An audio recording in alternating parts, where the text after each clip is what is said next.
যুক্তরাষ্ট্রের শীর্ষ প্রযুক্তি উদ্যোক্তা ইলন মাস্ক আমেরিকা পার্টি নামে নতুন একটি রাজনৈতিক দল গঠনের ঘোষণা দিয়েছেন।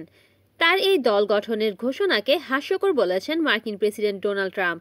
স্থানীয় সময় রবিবার ট্রাম্প নিউ জার্সির মরিস টাউনে অবস্থিত গলফ ক্লাব থেকে ওয়াশিংটনে ফেরার পথে সাংবাদিকদের এক প্রশ্নের জবাবে তিনি এই মন্তব্য করেন।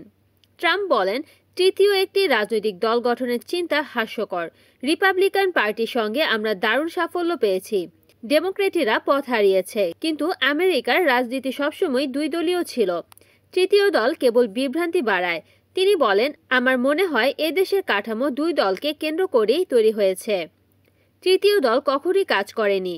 মাস্ক মজা করতে পারে, কিন্তু আমার দৃষ্টিতে এটা হাস্যকর। এই বক্তব্য দেওয়ার কিছুক্ষণের মধ্যেই ট্রাম্প তার ট্রুথ সোশ্যাল প্ল্যাটফর্মে আরও একটি মন্তব্য করেন। তিনি লেখেন, গত 5 সপ্তাহে ইলন মাস্ক পুরোপুরি নিয়ন্ত্রণহীন হয়ে পড়েছে। সে এখন একেবারে একটি রেল দুর্ঘটনার মতো।